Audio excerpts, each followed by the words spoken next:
अच्छे जीवन के लिए बेहद जरूरी है कि हम स्वस्थ रहें और इसी फलसफे के साथ हम हर रोज आपके सामने लेकर आते हैं आपका फेवरेट हेल्थ शो संजीवनी, ताकि स्वस्थ रहें आप, जिसमें हमारा साथ देते हैं विश्व प्रसिद्ध आयुर्वेद आचार्य डॉक्टर प्रताप चौहान। डॉक्टर साहब, बहुत बहुत स्वागत है आपका। Thank you very much.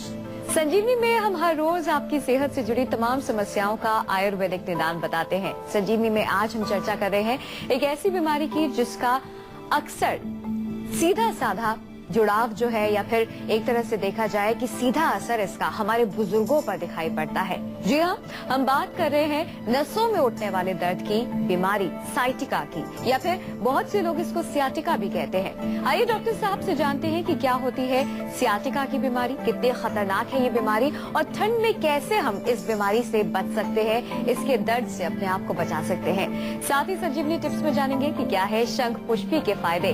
लेकिन आइए सबसे पहले जान लेते हैं कि आखिरकार क्या होती है सियाटिका की बीमारी।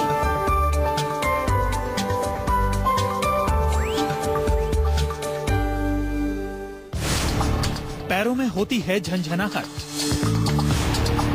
कमर और पैरों में रहता है दर्द, चलने फिरने में होती है दिक्कत, कहीं आपको साइटिका तो नहीं? चलिए सबसे पहले डॉक्टर साहब से यही जानते हैं कि क्या होती है सियाटिका की बीमारी और इसकी वजह क्या है। साथ ही ये भी जानना चाहेंगे कि आखिरकार ये बीमारी कितनी खतरनाक होती है। डॉक्टर साहब, सबसे पहले तो ये समझाइए कि ये बीमारी क्या है। लोग कहते हैं कि नसों की बीमारी, पर हम कैसे समझें कि? देखिए, सियाटिका एक नर्व होती है, नस जिसको कह देते हैं आम भाषा में, जो हमारी जो कमर है, निचला हिस्सा जो कमर का है वहाँ से निकलती है और सीधा जो है टांग के पीछे से एड़ी तक जाती है, नीचे तक जाती है। तो सियाटिका नर्व के ऊपर ही ये बीमारी का नाम पड़ा है, क्योंकि जब वहां से जहां से नस निकलती है, उस नस के आसपास की जो टिश्यूज हैं, वहां पर मांसपेशियां हैं या कुछ और अन्य जो टिश्यूज हैं, उनमें जब सूजन आ जाती है, उनमें किसी प्रकार का इन्फ्लेमेशन आ जाता है, तो वो नस दब जाती है वहां पर। और दबने के कारण जो नस का पूरा जो रूट है, वहां पर बहुत जबरदस्त पेन इसमें होता है। आमतौर पर ये जो दर्द काफी कॉमन है, बहुत सारे लोगों में आमतौर पर हो जाता है, लेकिन ऐसा नहीं है कि इसका कोई इलाज नहीं है, ये ठीक भी हो जाता है। क्योंकि जब आप उसको समझेंगे अच्छी प्रकार से कि रोग का कारण क्या है, किस वजह से हुआ, आयुर्वेदिक कारण तो हम बताएंगे आपको, लेकिन साथ में आपको छोटी छोटी सी चीजों का भी ध्यान रखना चाहिए।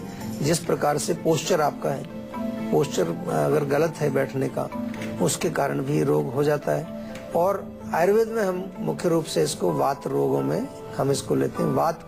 वात के प्रकोप के कारण ये रोग होता है। आयुर्वेद में इसका वर्णन है। आयुर्वेदिक हमारी जो शास्त्र है उसके अंदर ग्रहदृष्टि करके एक रोग लिखा है, जिसको कि हम सियाटिका के साथ कंपेयर कर सकते हैं। फरीदाबाद से एक दर्शक जुड़ गए हैं। सुशील जी, स्वागत है आपका। अपनी उम्र बताकर अपना सवाल करें। हेलो जी बताइए। हाँ जी सर, मेरी उम्र 24 साल है। हाँ जी। हाँ जी सर, मैं ये पूछना चाहता हूँ कि सर्दियों में ना मतलब होठ ज्यादा फटते हैं, हाथ पैर एकदम रूखे रूखे रहते हैं और हाथों में एकदम फटना सा होता है, ये क्यों होता है सर? देखिए, बहुत अच्छा प्रश्न है आपका, और हम अपने शो में पहले भी कई बार बता चुके हैं कि आयुर्वेद में जो है ऋतुचर्या एक शब्द हमने पहले भी आपको बताया है, दर्शकों को शायद याद होगा।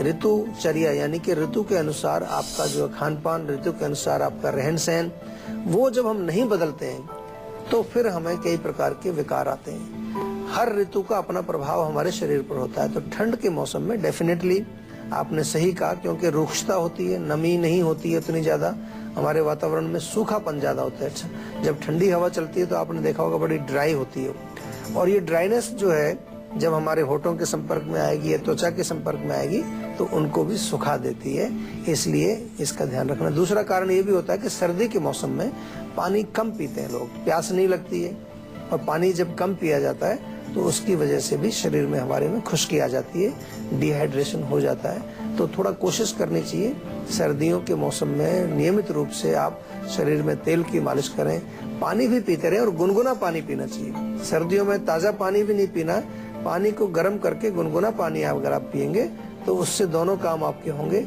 आपकी अग्नि भी जो है वो प्रज्वलित रहेगी, आपके टॉक्सिन्स भी बाहर निकलेंगे, और पानी की कमी भी आपके शरीर में नहीं होगी। आज हम बात कर रहे हैं सियाटिका की, क्या होती है ये बीमारी, कैसे इससे हम अपने आप को बचा सकते हैं, यही जानकारी हम डॉक्टर साहब से आज हासिल कर रहे हैं। चलिए डॉक्टर साहब से ये पूछते हैं, अक्सर आपने भी ये देखा होगा कि आपके घर में जो बड़े हैं, बुजुर्ग हैं, माता पिता, दादा दादी, नाना नानी, अक्सर आपने उनके मुंह से सुना होगा कि टांगों में दर्द हो रही है, नसों में दर्द हो रही है।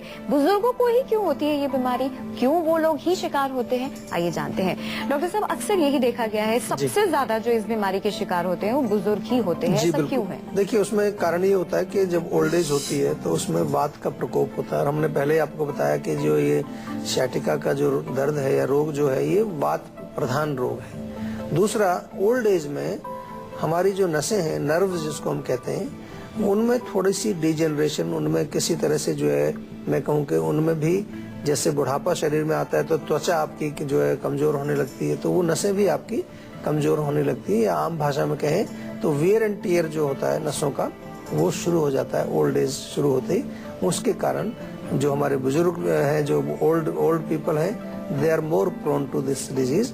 Of course lack of mobility दूसरा कारण है। ओल्ड एज में उतना ज्यादा चलना फिरना नहीं होता है, बहुत ज्यादा वो सैर नहीं कर सकते हैं, एक्सरसाइज नहीं कर सकते हैं, वो भी एक कारण है। अगर दिन भर बैठे रहेंगे और बैठने का भी विशेष रूप से अगर पोस्चर ऐसा होगा कि जिस चीज पर आप बैठे हैं वो बहुत सॉफ्ट है, या कमर आपकी पीछे लटकी हुई है, मतलब कमर सीधी नहीं है, कमर को सपोर्ट नहीं मिलता है, उसके कारण भी ये रोग हो सकता है। और ये बुढ़ापे की निशानी है। बुढ़ापे में आमतौर पर आपने देखा होगा कमर भी थोड़ी झुक जाती है आगे, उसके कारण भी जो लोअर बैक में हमारी मांसपेशियां हैं वो थोड़ी सी टाइट हो जाती हैं, और टाइट होने की वजह नसों पर वो प्रेशर डालती हैं। वैसे भी बॉडी लैंग्वेज का, बॉडी पोस्चर का ध्यान रखना बेहद जरूरी है। आप लोग भी अभी से ही अपनी बॉडी लैंग्वेज या फिर बॉडी पोस्चर का ध्यान रखें। अगर आप थोड़ा झुक के बैठते हैं, झुककर चलते हैं, तो इस बात का ख्याल रखें कि कल जो आपका आने वाला भविष्य है उस वक्त आपको परेशानी हो सकती है आपके आज की वजह से। फिलहाल एक दर्शक जुड़ गए हैं, मुकेश पलवल से। स्वागत है आपका मुकेश जी, अपना सवाल करें। नमस्कार, मेरी उम्र 29 साल है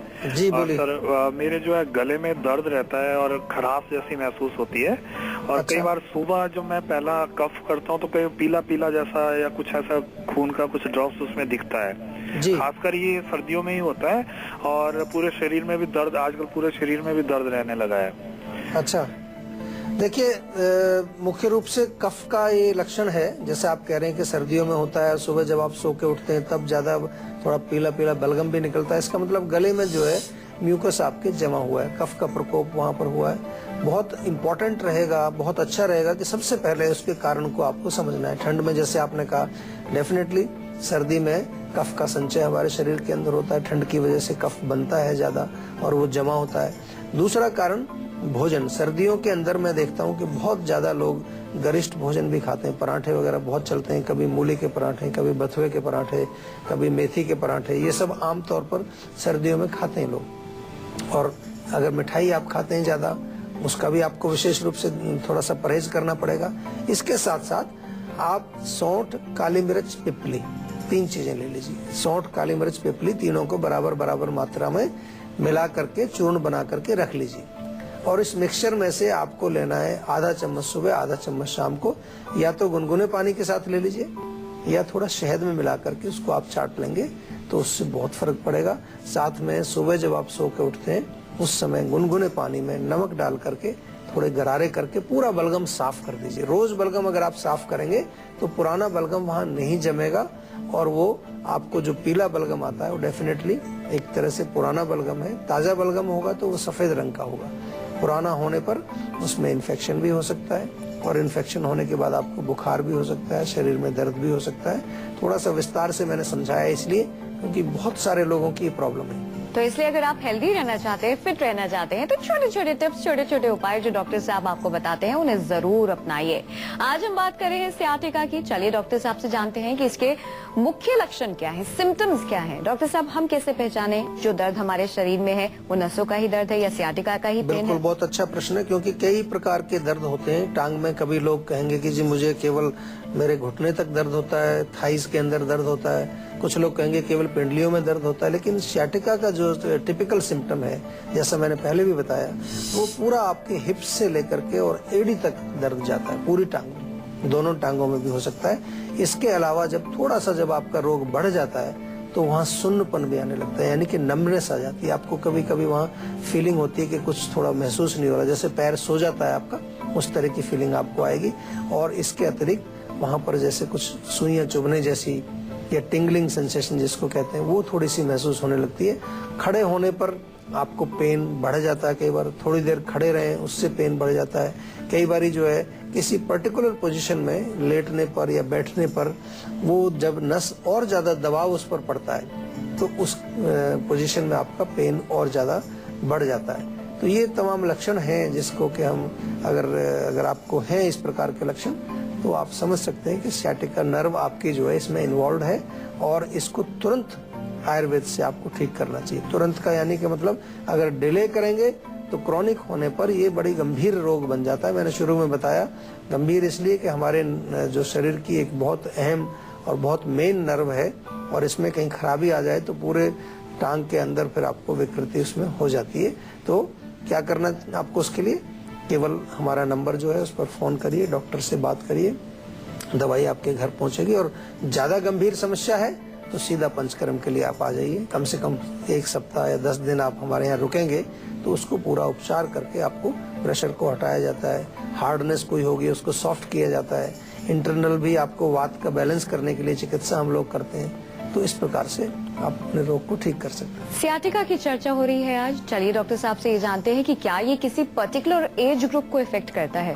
डॉक्टर साहब, जैसे कि हमने जिक्र किया बुजुर्गों को ज्यादातर होता है, क्या ऐसी पॉसिबिलिटी भी है कि ये जवान लोगों को भी हो जाए? क्या पर्टिकुलर एज ग्रुप है? खास तौर पर जैसा हमने शुरू में बताया कि ओल्ड एज में ज्यादा होने के चांसेस होते हैं क्योंकि वात का प्रकोप होता है। लेकिन अगर यंग लोग जो हैं, युवा अवस्था के जो लोग हैं, वो भी यदि कुछ ऐसा उनका आहार विहार है, यानी कि उनका भोजन और लाइफस्टाइल में कहीं ऐसी कोई चीजें हैं जो पर्टिकुलरली उस एरिया को अकड़ा देती हैं, स्टिफनेस पैदा करती हैं, जैसे पोस्चर की पोजीशन। आजकल लोग जो है कंप्यूटर पर काम करते हैं, जब ऑफिस में जो है मोस्टली काम कंप्यूटर का हो गया है सभी जगह पर, तो बहुत सारे युवा लोग भी आजकल हमारे पास आ रहे हैं सियाटिका का पेन लेकर। बड़े यंग जो अभी 25 साल के हैं, 30 साल के हैं, 35 साल के हैं, ऐसे लोग भी सियाटिका से पीड़ित होकर आ रहे हैं। सियाटिका की बीमारी क्या है इसके सिम्टम्स, कौन सी एज ग्रुप को इफेक्ट करती है, ये तो हमने डॉक्टर साहब से जान लिया। चलिए अब डॉक्टर साहब से ये जानते हैं कि आखिरकार अगर किसी को ये बीमारी हो गई है तो इससे कैसे बचा जाए, किस तरह से हम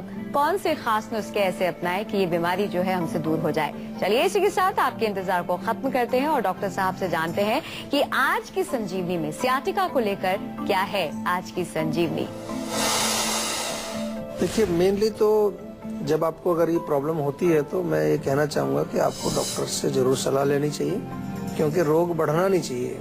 आगे बढ़ेगा तो प्रॉब्लम क्रिएट करेगा। दूसरा, कुछ चीजें हैं घरेलू नुस्खे आप जो बना सकते हैं। सबसे पहले हमने जो आपको समझाया कि जो आपकी कमर के निचले हिस्से में वहाँ स्टिफनेस आती है, तो स्टिफनेस को दूर करने के लिए मालिश बहुत इजी है। आपके घर में अगर जायफल है तो जायफल को आप थोड़ा सा तिल के तेल में पका करके एक तेल बना लीजिए और उससे मालिश करिए। हार श्रृंगार के पत्ते बहुत अच्छा काम करते हैं। हार श्रृंगार के 4-5 पत्ते कूट करके 1 गिलास पानी में आप उबाल लें और उसको गुनगुना करके गुनगुना पिए, काढ़े के जैसे, उससे भी फर्क पड़ता है। एलोवेरा या घृत कुमारी का सेवन किया जाए। 3 बड़े चम्मच एलोवेरा रोज सुबह आप सेवन करें। और इसके साथ साथ एलोवेरा और मेथी के लड्डू भी बना करके खाए जाते हैं, उससे भी बहुत फायदा होता है। चलिए डॉक्टर साहब से ये भी जान लेते हैं कि यदि हमें ये समस्या है तो ऐसे में कौन सी ऐसी खास बातें हैं जिनका हमें ख्याल रखना बेहद जरूरी है ताकि हम अपने आप को और भी बढ़ने वाली समस्या से बचा सकें। डॉक्टर साहब, क्या कोई परहेज, कोई सावधानी, या फिर जब हमें ये बीमारी हो गई है तो क्या हमको नहीं करना है वो आप? नहीं, बहुत इम्पोर्टेंट कई परहेज हैं। अगर आपका बेड जो है वो थोड़ा सा हार्ड होना चाहिए, बहुत सॉफ्ट, कई बार बड़े सॉफ्ट गद्दे होते हैं, क्योंकि उससे जो कमर का पोस्चर जो बिगड़ जाता है। हार्ड बेड पर सोएं, कमर के बल सोएं, ज्यादा इधर उधर टेढ़ा मेढ़ा ना सोएं। और पोस्चर जब भी आप बैठने का काम करें तो बैक में सपोर्ट होना चाहिए। अगर ट्रैवलिंग कहीं कर रहे हैं, गाड़ी में जा रहे हैं या बाइक पर जा रहे हैं, तो एक बेल्ट आती है, स्पेशल बेल्ट, जो आपके लोअर बैक को सपोर्ट करती है। बेल्ट का प्रयोग करें। और सबसे बड़ी चीज जो है, वातवर्धक भोजन, बादी वाली चीजों को बिल्कुल ना खाएं। उड़द की दाल, राजमा, छोले, गोभी, भिंडी, ये सब जो है दर्दों को बढ़ाने वाली, और खास तौर से सियाटिका का अगर पेन है तो उसमें ये विशेष रूप से हमारे यहाँ निषेध किया गया है। इसका निषेध है कि ये नहीं खानी चाहिए। और आपको कोशिश करनी चाहिए कि अपने भोजन में थोड़ा सा स्निग्धता जो है, स्निग्ध भोजन, उष्ण भोजन, गर्म खाना, थोड़ा सा लुब्रिकेटेड खाना आपको खाना चाहिए।